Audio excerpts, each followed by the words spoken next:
আমি তোমাকে পর ভাবি নয়তো কি দিন রাত্রি শুধু মা মা বলে ব্যস্ত থাকো। বলো একবার বৌদিরা মুখে আনো না, বলি এতে বুঝে আমার কষ্ট হয় না। আসলে কথা কি জানো বৌদি, সব জানি থাকো তো। আসলে প্রথম দিকটা আমি কেমন যেন একটু আত্মকেন্দ্রী হয়ে পড়েছিলাম, তাই তুমি আজও আমাকে সহ্য করতে পারো না ঠাকুর।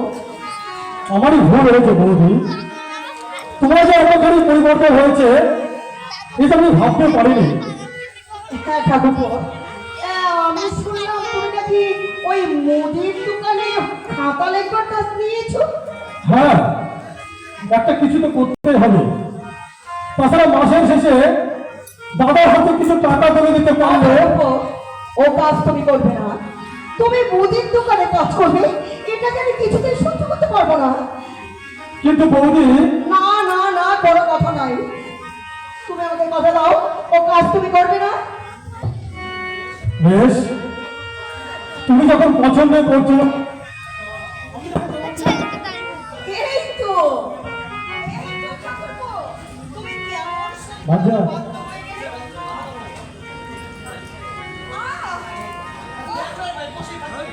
চোখে কি কি হলো বৌদি? ইস, একটা পোকা উড়ে এসে আমার চোখে পড়েছে। ঠিকই।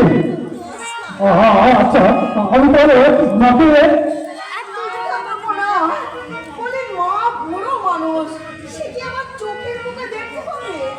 তাহলে তুমি একটু ডাকো না ঠাকুরপো।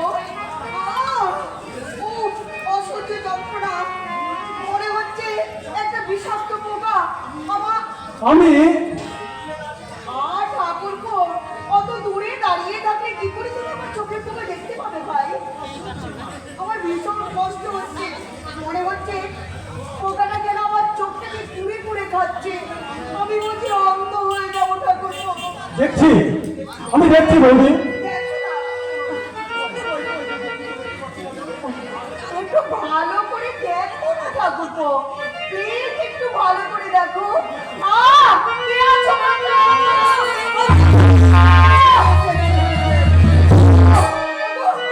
তুমি এসেছো, এই দেখো।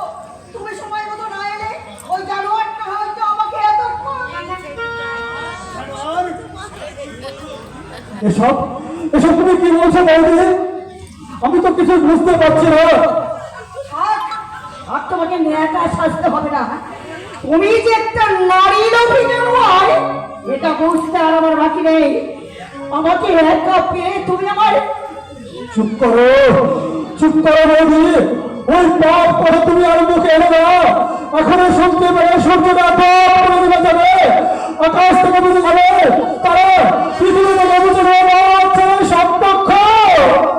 তাহলে আমি চিৎকার করব, তুমি একটা নারী লোভী জানোয়ার।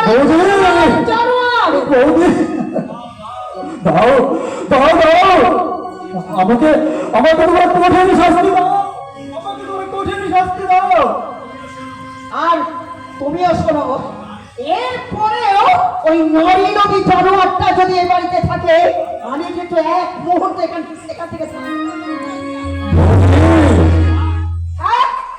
তোমার ওই পাপ মুখে তোমাকে আর বৌদি করতে হবে না।